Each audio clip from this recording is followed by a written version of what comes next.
11강 공부 시작하겠습니다. 책 70쪽입니다. 새로운 장이 시작되는군요. 학문으로서의 신학의 시작, 이렇게 되어 있습니다. 다시 차례를 한번 보겠습니다. 1장이 그리스도교 신학의 예비였어요. 이거를 우리가 지난 한 10번에 걸쳐서 쭉 봤습니다. 2장은 학문으로서의 신학의 시작, 그리고 여기 많은 이야기가 나옵니다. 전체 제목이 8가지네요. 여기 있는 내용들은 일반 신자들이 교회 생활을 아무리 많이 해도 잘 듣지 못한 이야기들입니다. 그것만이 아니라 그 나머지 부분들도 대개는 그렇습니다.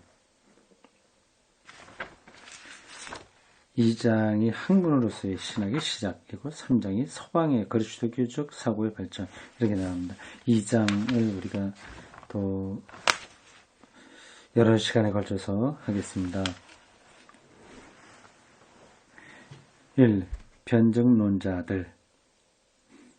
변증론자들이 조직적인 그리스도교 신학의 창시자라고 일컬어지는 것은 옳은 말이다. 변증이라고 하는 것은 변호사가 누구를 변호하는 것을 가리킵니다. 여기 독일어하고 영어로 변증론자들의 원어가 달려있네요. 거의 비슷합니다. 발음만 조금 다르죠. 독일어로 아폴로게틴 이렇게 돼 있고, 그 정관사 D, 이거는 여성, 복수를 가리킵니다. 아폴로게틴. 영어로 apologists. 이 변증론자들이 조직적인 그리스도교 신학의 창시자다. 옳은 얘기라고 하는 거죠. 그렇죠. 옳은, 기독교를 사람들에게 변증하려면 조직적으로 설명해야 되지 않겠습니까? 믿으라 이렇게 하면 설교자로서는 가능할지 모르지만 변증론자로서는 안 되죠. 그리스도교는 여러 가지 까닭으로 인해서 변증학을 필요로 했다. 아폴로기아라고 하는 단어는 고소를 당했을 때 법정에서 재판관에게 한 피고의 답변을 의미한다. 자기 변명인 거죠. 변명 이렇게 하면은 부정적인 의미이지만 논리적으로 자기를 방어한다는 뜻입니다. 예컨대 소크라테스의 아폴로기아, 그 책입니다. 아폴로기아는 그를 고발했던 사람들에 대한 그의 변명이었으며 답변했다. 이 책 아폴로기아, 소크라테스가 물론 직접 쓴 것은 아니죠. 소크라테스는 책을 남기지 않은 것으로 내가 기억하고 있습니다. 그의 제자인 플라톤이 이걸 쓴 거겠죠. 마찬가지로 그리스도교는 특별한 고발에 대한 답변이란 형식으로 자기 주장을 폈다. 이와 같은 변명을 조직적으로 수행했던 사람들을 변증론자들이라고 불렀다. 초기기독교가 왜 이렇게 변증을 해야만 됐을까요? 양쪽으로부터의 공격에 대한 자기 방어입니다. 하나는 유대교고 다른 하나는 로마 권력입니다. 로마 사람들이 볼 때 기독교인들은 무신론자들이에요. 유대인들이 볼 때 기독교인들은 율법을 무시하는 사람들이죠. 신성 모독자들이죠. 수세적인 입장에 떨어질 수밖에 없었던 기독교 변증론자들이 그 유대교와 로마 정치, 문화, 헬라 철학 이런 것에 를 맞받아서 자기를 방어한 겁니다. 그게 변증론자들이에요. 초기독교의 이 변증론자들에 의해서 기독교가 체계를 잡게 되었습니다. 그리스도교가 자신을 변호해야만 했던 고발에는 두 가지가 있었다. 제가 바로 앞에서 말한 건데 그거 똑같은 걸 얘기하는지 아닌지 모르겠습니다. 저는 그냥 이 책은 옛날에 읽었기 때문에 이 두 가지가 뭔지는 제가 요 강독을 시작하기 바로 직전에 다시 한번 읽고 하진 않아요. 그냥 처음으로 읽는 겁니다. 그래서 내용 하나하나는 제가 다 기억하지 못하고 있어요. 이 폴 틸리가 변종론자들이 기독교를 어떻게 방어했는지에 대해서 두 가지로 보고 있네요. 봅시다. 첫째, 그리스도교는 로마 제국의 구조의 기반을 위태롭게 함으로써 로마 제국의 위협적인 존재가 된다는 것이다. 그런 고발을 받은 거죠.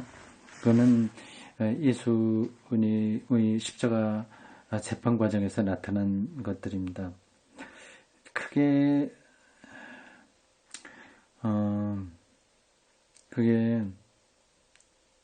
사회 소요죄 말입니다. 사내들인으로부터는 신성 모독이라고 하는 고발을 받았고 빌라도에게서는 사회 소요죄라고 하는 고발을 받은 건데 이 두 가지를 틸리가 주목하고 있는 거네요. 이것은 정치적 고발이었다. 둘째, 철학적 단편들이 섞여 있는 하나의 미신이라는 것이다. 이것은 철학적 고발이었다. 요 대목을 저는 무신론자로 로마인들이 그리스도인들을 생각했다고 한 바로 그겁니다. 두 공격은 서로 뒷받침되었다. 이게 여기는 유대교 쪽에 입장은 나오지 않나요? 그렇죠. 그거는 조금 지나간 이야기라고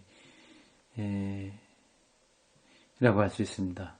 유대교와의 갈등은 조금 더 올라가야 돼요. 근데 여기 틸리가 이야기 두 가지 고발은 변증론자들이 활동하던 그 시대니까 조금 뒤로 와요. 2세기일까요? 정확한 시기는 제가 지금 잘 모르겠습니다. 두 공격은 서로 뒷받침되었다. 이 철학적 논리 공격은 로마의 정치 지도자들에 의해서 수행됐지만 그것은 이 철학적 논리 속에 그리스도교가 지닌 정치적 위협이 숨겨져 있었기 때문이다. 의사이며 철학자인 켈시우스는 반그리스도교, 안티크리스탈리시, 반 그리스도교적 논증자 가운데 가장 중요한 대표자였다. 그의 견해는 우리가 당시 교양 있는 이교도들이 그리스도교를 어떻게 생각하고 있었는가를 아는데 중요성을 갖는다. 켈시우스는 그리스도교를 환상적인 미신과 단편적인 철학의 혼합물로 보았다. 켈시우스는 성서에 사실 그 당시만 아니라 지금도 그렇게 보는 사람들 좀 있지 않겠습니까? 또 그렇게 보이는 구석도 있고요. 그런 공격 고발은 2000년 전 초기 기독교에서부터 계속 내려온 겁니다. 켈시우스는 성서의 역사적 문헌은 모든 투성이어서 무엇 하나 입증할 수 없다고 보았다. 그래서 그는 신구약 성서의 역사 비평을 처음으로 수행한 사람이 되었으며 역사적으로 그걸 이제 분석해 보는 거예요. 비판하기 위해서 분석한 거죠. 그래서 그 역사 비평 historical critics예요. historical critics. 그래서 바깥에서 시도된 거네요. 처음 출발이 그렇습니다. Historical Critics는 그 후 역사의 진전에 따라서 계속해서 되풀이되었다. 켈시우스의 경우 이 역사 비평은 순전히 적대자의 입장에서 증오에 의해서 촉진되었지만 본격적으로 교회 안에서 역사 비평이 나온 것은 18세기예요. 18세기의 역사 비평은 성서의 역사적 문헌의 배후에 있는 실제 리얼리티의 사랑을 바탕으로 인해서 내적으로 이루어진 비평이었다. 똑같이 역사 비평을 하지만 historical critics예요. 이건 꼭 머릿속에 넣어두십시오. 역사 비평이에요. 역사 비평을 받아야 돼요. 역사적으로 옳은지 그른지에 대한 검증이 필요합니다. 기독교 역사는 2000년 동안 그런 검증을 쉬지 않고 전개해왔습니다. 근데 히스토리컬 크리틱스가 교회 바깥에서 행해졌을 때는 교회를 증오하는 차원에서 된 거고, 교회 안에서 나온 것은 이 역사, 기독교 역사의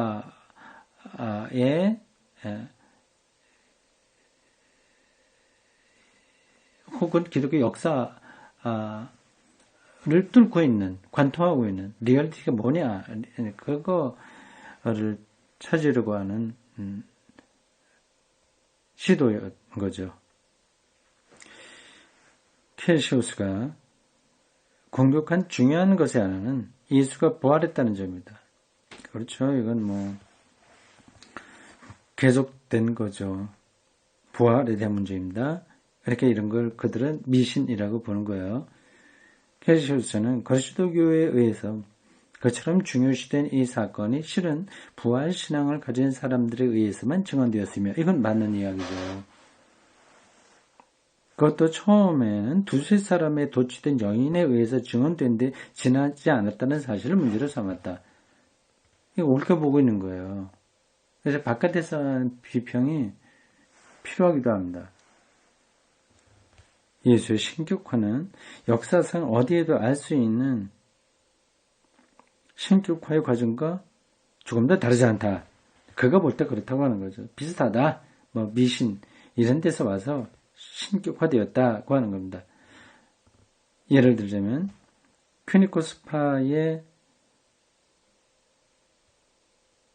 헤메루스 기원전 300년경에 있었던 인물, 그는 한 인간, 한 영웅 또는 한 왕이 신으로 높여진 많은 사례를 들고 있다. 켈시우스의 견해에서 가장 언짢게 생각된 것은 예컨대 극히 의심스러운 구약 성서의 이야기가 알레고리칼하게 해석되어 있다는 점이다. 알레고리칼 한 그런 해석이라고 하는 거죠. 많이 그렇게 돼 있어요. 구약 성서를 알레고리 은유라고 하나요? 은유는 아닌데, 메타포가 은유라고 한다면, 알레고리, 뭐라고 번역을 해야 될까요? 알레고리. 그러니까, 구약의 요셉 있죠? 꿈 많이 꾸고, 이집트에 가서 국무총리가 됐다고 하는, 그러한 인물, 그거를 전혀 흠잡을 데가 없는 인물이니까, 예수 그리스도의 하나의 대표되는 인물이다. 같이 연결된다. 그렇게 해석하는 걸 가리킵니다. 그런 건 많죠. 여기 한자로 우유적이라고 되어 있어요. 알레고리카를 우유적 한자로 이렇게 되어 있네요. 이러한 해석은 실제로 이루어지고 있었다. 기독교 안에서 그렇게 되고 있었습니다. 구약 성서의 기적설화에 대한 켈시우스의 비판 가운데는 일종의 반유대주의적 요소가 엿보인다. 켈시우스는 그리스도교도들에 대해서만 아니라 유대교도들에 대해서도 반감을 품고 있었던 것이다.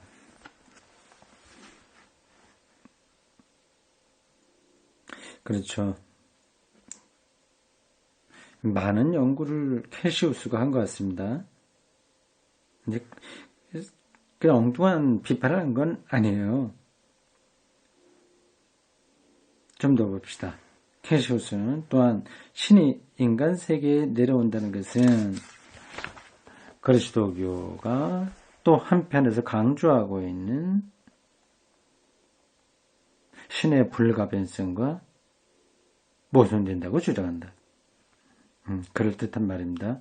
신적 존재가 인간 세계에 내려온다면 어째서 이런 일이 보잘것없는 세계의 한 모퉁이에서 그것도 단 한 번 일어나야만 했던 것인가? 그렇죠. 신이 정말 인간 세상에 내려온다면 모두가 다 알 수 있도록 되어야 되는 거죠. 왜 나사렛 예수에게만 그런 식으로 나타났냐 하는 겁니다. 특히 이교도에게 반감을 샀던 문제 하나는 여기에서 우리도 반유대주의적 감정의 또 다른 요소를 보게 되지만 메시아가 나타나느냐 나타나지 않았느냐에 관한 그리스도교와 유대교 사이의 싸움이다. 그렇죠. 그게 이제 바깥에 있는 사람들에게는 좀 우습게 보이는 거죠. 유대교에서는 아니다. 아직 메시아가 안 왔다. 기독교인들은 메시아가 바로 그리스도다 이렇게 하는데 같은 구약 성서를 성경으로 따르고 있는 이들이 서로 싸우고 있는 걸 보니 이게 잘못된 거 아니냐고 하는 겁니다. 그리고 그리스도는 예언의 성취라고 하는 그리스도교들의 눈중 또한 바보스러운 것이다. 그들의 눈에 그렇게 보이는 거죠. 캐시우스는 참 오래전에 변증자들이 있던 시대의 기독교를 비판한 이야기예요. 그런데 오늘날도 똑같이 반복이 되죠. 안티 기독교인들이 똑같이 이런 방식으로 비판하죠. 다른 데에서도 얘기했습니다만 요즘에 그래 안티 기독교에서 하는 이야기에 대해서 우리가 참고할 수 있긴 하지만 그렇게 두려워할 필요는 없습니다. 이미 그러한 비판을 다 받아왔어요. 새롭게 나오는 건 거의 없습니다. 캐시우스가 굉장히 똑똑하게 기독교의 문제점을 파고들고 있습니다. 캐시우스는 예언자들이 기대했던 것 같은 성취를 그리스도가 이루지 않았다는 사실을 알아차릴 만큼 역사적 교육을 충분히 받았던 것이다. 그렇죠. 구약 선지자들의 그 예언, 메시아에 대한 예언을 예수가 그대로 성취하지 못했습니다. 그것은 전 기독교사에서 특히 아픔을 기억하게 하는 점이다. 왜냐하면 보편적인 방식으로 준비를 갖추고 있다는 계시관념, 이 미리 내다본 사건은 후에 반드시 일어나게 된다는 기계주의적 필연성의 전제로 잘못 변했기 때문이다. 캐시우스는 이런 약점을 확실히 알고 있었다. 그러니까 선지자들의 예언 이런 것들은 기계적으로 성취된다고 하는 걸 이제 전제로 하고 우리가 보면 모순이 생기는 거죠. 그걸 이제 캐시우스는 정확하게 뚫어보고 있는 겁니다. 그러니까 우리가 구약 성경에 있는 그 예언들을 그대로 기계적으로 역사 안에서 성취돼야 할 사건으로 보는 그 입장은 좀 문제가 있는 거죠. 자주 모순에 빠질 수 있는 거죠. 성경을 문자적으로 바라보는 사람들이 다 이런 모순에 떨어지는 겁니다.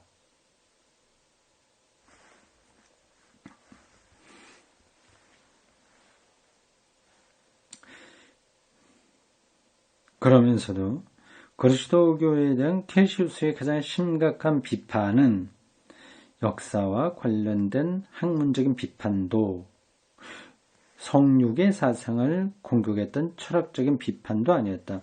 성육은 여기서 성육신을 가리킵니다. 육신을 입었다는 뜻이에요. 인카네이션이라고 하는 기독교 교리를 가리킵니다. 하나님이 보이지 않는 하나님이 보이는 몸을 이루었다고 하는 겁니다.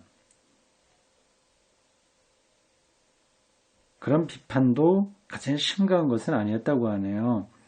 그것은 근본적으로 종교적 감정에서 우러난 종교적 비판이었다. 캐시우스는 바울이 그리스도에 의해서 이미 정복되었다고 주장한 온갖 마성적 힘이 지금도 세계를 계속 지배하고 있다고 주장했다. 그렇죠. 악이 여전히 준동하는 세상이라고 하는 거죠. 그리고 그는 그리스도교가 시작된 이래 세계는 조금 더 달라지지 않았다고 주장했다. 많은 이러한 비판들이 있습니다. 캐시우스가 2000년 동안 기독교를 반대한 사람들의 목소리를 그대로 다 내고 있네요. 이러한 비판은 유대교 유명한 학자도 하고 있습니다.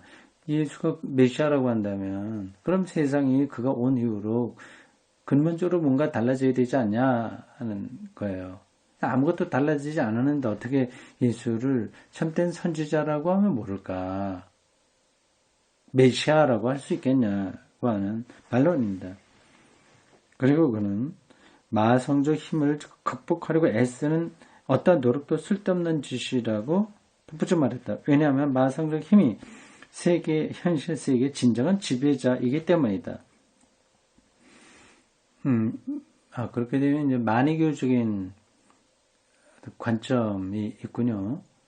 선악 이원론적인 관점으로 세계를 보내요. 캐시우스라고 하는 이 학자, 의사, 철학자인 이 사람, 그렇습니다. 겉으로 보면 많이 그렇죠. 도대체 우리가 이해할 수 없는 악하고 파멸적인 일들이 계속 일어나고 있지 않습니까? 그러므로 사람들은 땅 위에서는 로마 지배자들이 이렇게 복종하게 되어 있다. 로마 지배자들은 적어도 이 마성적 힘을 어느 정도 억누르고 있기 때문이다. 이러한 견해는 사실 바울에게서도 볼 수 있다.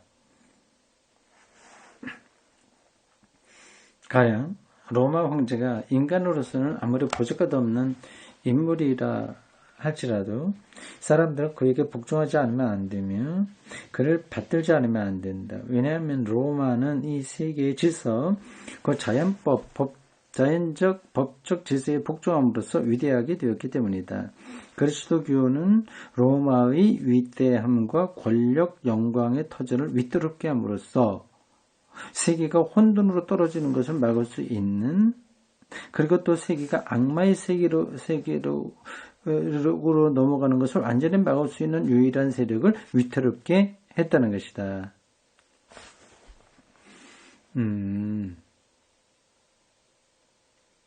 로마 체제가 기독교를 비판하는 근거가 바로 여기에 있는 거군요.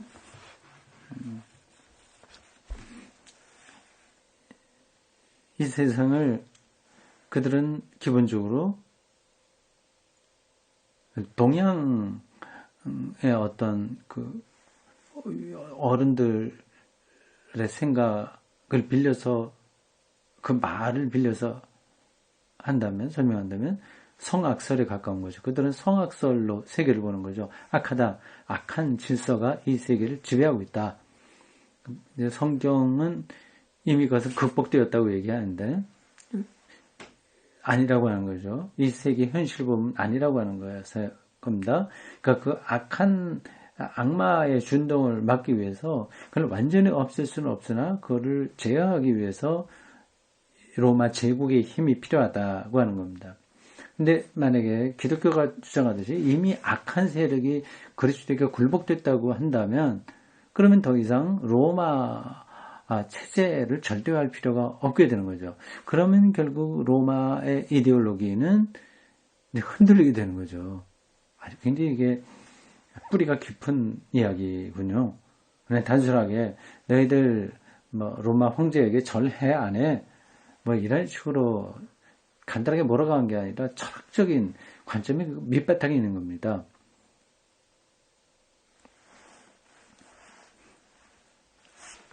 이것은 그 그리스도교의 역사가 경과함에 따라 자주 듣게 된 중대한 공격이었다. 그렇죠. 그리스도교의 역사가 경과함에 따라서 자주 듣게 된 공격이었다.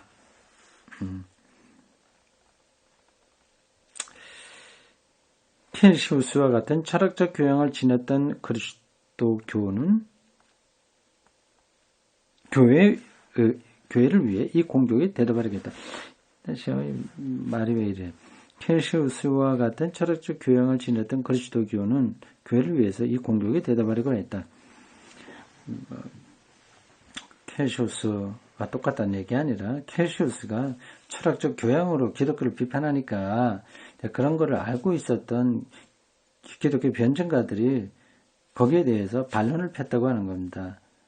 그러나 이 변증론자들은 역사 비판의 입장에서보다는 철학적 입장에서 대답하려고 했다. 그러니까 이 세계에서 벌어지는 구체적인 전쟁, 굶주림, 악, 이런 일들보다도 철학적인 입장에서 대답하려고 했던 것일까요? 더 관념적이라고 한 것일까요? 아니면 성경에 대한 역사 비평보다도 조금 아까 얘기한 이 세상을 악이 지배하니 아니냐 하는 그런 철학적 입장에서 대답하려고 한다는 말일까요? 좀 더 가보겠습니다. 기독교 변증론자들의 대응입니다. 이들은 이것을 세 단계에서 수행했다. 이것은 어떤 변증학에서도 필연적인 특징이다. 세 단계입니다. 재밌을 거예요. 세 단계 봅시다.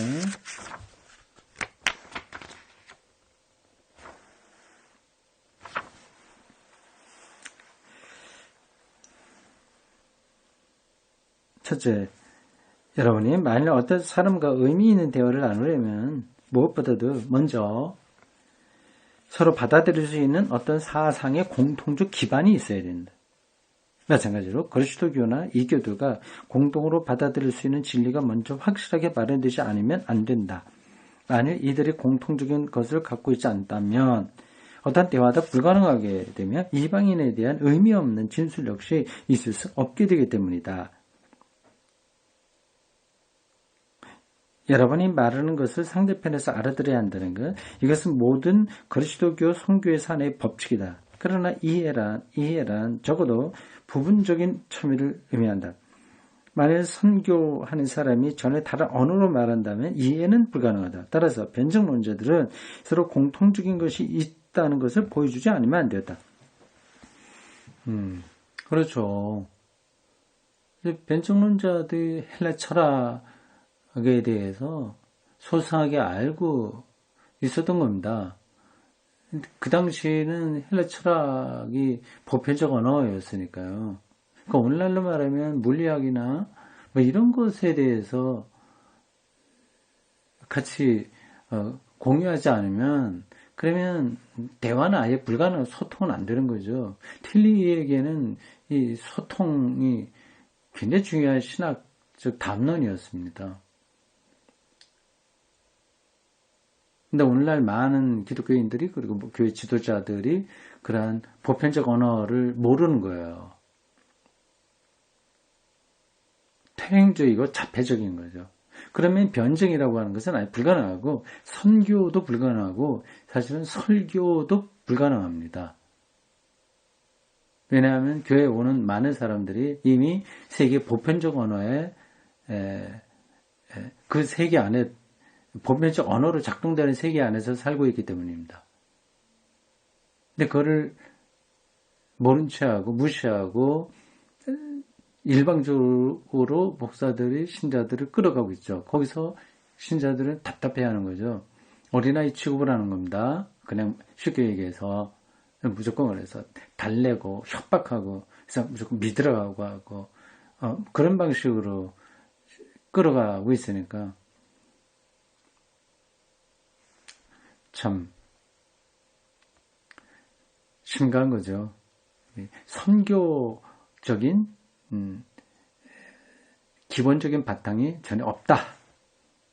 그렇게 말할 수 있습니다. 둘째로 변증론자들은 이교 사상 가운데 있는 약점을 지적해내지 않으면 안 됐다. 그리고 변정론자들은 이교 사상에 모순이 있다는 것을 또한 수세기에 걸쳐 이교 철학자들이 이교 사상을 비판해 왔다는 사실을 계속 보여주어야만 했다. 이처럼 반대자의 사상 안에 있는 부정적인 측면을 폭로하는 것. 그러니까 서로 그 헬라 철학자들끼리 싸웠잖아요. 그런 점들을 잘 끌고 들어가야 되는 거죠. 그 부정적인 측면을 폭로하는 것. 이것이 곧 변증의 두 번째 단계였다. 다음 셋째로 변증론자들을 보여줘야만 했던 것은 그리스도교가 이교도들에게 밖으로부터 강요되어져야 할 성질이 아니고 도리어 이교 그 자체 내부에 있는 기대와 욕구를 성취시켜주는 것이라는 사실을 주식시키는 데 있다. 그러니까 억지로 예수 믿으라 말라 이제 그렇게 하는 게 아니라 그들의 내부에 있는 기대와 욕구를 충족시켜주는 거 그쪽으로 접근해야 된다고 하는 거죠. 그러니까 아무리 헬라 철학 아니라 뭐 대단한 것을 알고 있어도 여전히 영적으로 충족스럽지 못하잖아요. 뭔가 기대하는 게 있지 않습니까? 근데 그거 를 붙들어야 된다고 하는 거죠. 그게 변증론자들이 가졌던 세 번째 태도입니다. 이것은 변증론적 신학에 취한 방법이죠. 태도, 방법입니다.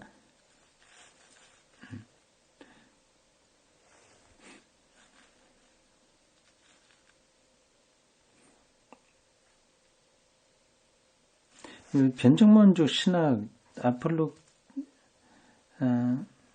아폴로 게티슈 테올로기, 이거 독일어로 되어 있고 영어로 되어 있는데 독일어 스펠링이 좀 틀립니다. 아폴로게티, 그냥 영어 발음으로 하겠습니다. 독일은 여러분들에게 낯서니까요. SCKE 되어 있죠. K가 아니라 H입니다. SCHE 아폴로게티슈 해야 되고요. 다음에 TKEO 이렇게 되어 있죠. 테올로기인데 K가 아니라 H예요. 여기 H를 쓸 때 다 K로 써버렸군요. 바꾸십시오. 나는 이 방법을 나의 조신학에서 사용했는데 변증론적 신학 했는데 말하자면 이 방법이란 다른 편에 내포되어 있는 물음과 대답이군요. 그리스도교가 준 대답 사이에 상관관계를 확립하려는 방법이다. 이것도 폴필리 신학의 특징입니다. 상관관계, 질문과 응답, 상관관계, correlation 이렇게 되어 있네요. 그러나 변증론적 방법에는 하나의 위험성이 내포되어 있다. 뭘까요? 위험성이요. 여기에는 공통적인 것이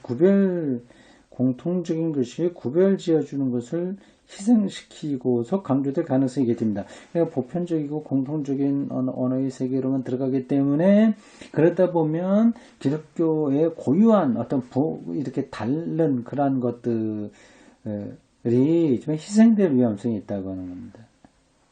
그럴 때에는 반대자들의 입장을 그대로 받아들이게 되고 그에게는 아무런 다른 새로운 것도 줄 수 없게 된다. 근데 거기에 빨리 들어가 버리고 마는 거죠. 이것은 자유주의 신학이 많이 취한 방법인데 여기서 말하는 자유주의 신학은 19세기에 있었던 신학운동입니다.